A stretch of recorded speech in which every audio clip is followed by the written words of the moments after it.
the other land, like for example, Aksai Chin as well.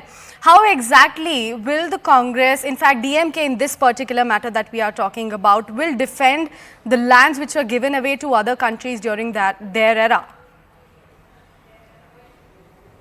Well, it's going to be very difficult for the DMK to come out with a response now that the documents are out, and these are verified documents. These are documents that have been accessed through RTIs, which means that these are documents and files on record, and they cannot be like just be frivolous papers that have been floating around in the circle. So that's where it really stands, the seriousness of it really stands. So for the DMK to come out and really say that they were not in cahoots with the Congress party, that argument has fallen flat on its face, because the notes that have been attached in the RTI essentially speak about the approval of Mr. Karunanidhi to go in the same tune as Pandit Nehru and the Congress party, essentially saying that he wanted to have a very subtle messaging about this, because he did not want to have a political fallback as far as this entire matter is concerned. So that's a lot of questions that have to be answered by the DMK as far as this entire matter is concerned. And like the External Affairs Minister was saying, that we know who did it, but we needed to know why they did it. So that cat is out of the bag right now. So obviously there's a lot of covering that the Congress party and probably the DMK will have to do, even though they're brazening it out right now.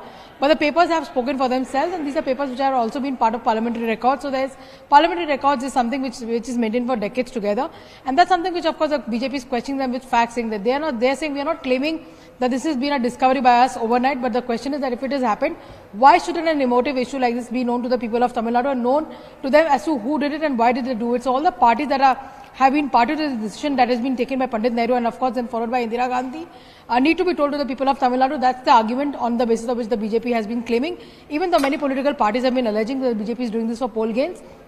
But the Prime Minister has been gaining ground wherever he's going in Tamil Nadu, and the reason that he's gone there multiple times and the kind of response that you've really seen is because he's gone there for at least 6 times since 2024, going to various parts of the state, telling them that his party and he are very much want to work for the interests of the people of Tamil Nadu, want to protect the culture and of course the traditions of Tamil Nadu.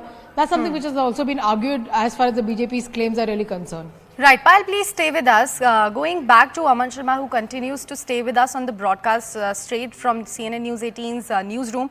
Aman, now coming back to you, External Affairs Minister highlighted this point that actually suggests that M. Karunanidhi was very much under the influence of Congress. In fact, he was convinced to give away this piece of land to the Sri Lanka. Could you just walk us through that particular point that suggests that he was in fact convinced with sharing this land to Sri Lanka?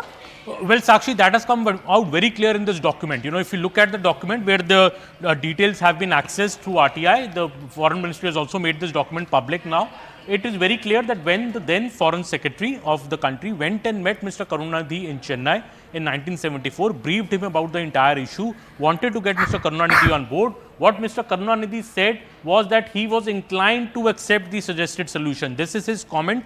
From there, if you read this line, on the substance of the proposal, the Chief Minister indicated that he was inclined to accept the suggested solution. This is a very important line that shows Karunanidhi in principle was in agreement. Further, he says the Chief Minister, having once again signified his general acceptance of the suggested solution, said that for obvious political reasons he could not be expected to take a public stand in favor of it. So Mr. Karunanidhi in public wanted to oppose the proposal, but in private to the government he had given his in principle agreement. In fact, he went on to say, the Chief Minister, he assured the Foreign Secretary then that he will help keep the reaction in Tamil Nadu to this move at a low key, and he would not allow it to be played up. So this is also a very important statement that Mr. M. Karunanidhi not just accepted the centre's proposal in principle, said they can go ahead with it, he would not pose a problem to it. He also assured them that the reaction in Tamil Nadu to this move will not go out of hand. So this is a very, very important revelation coming out today, that the DMK chief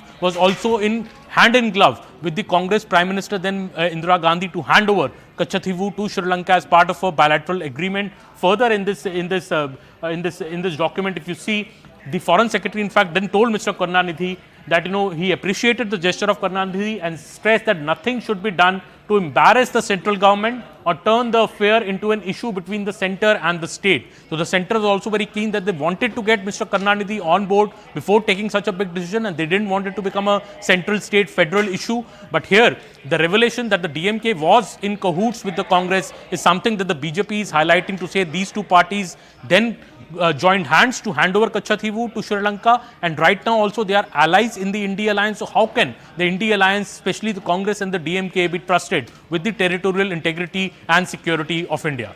Right.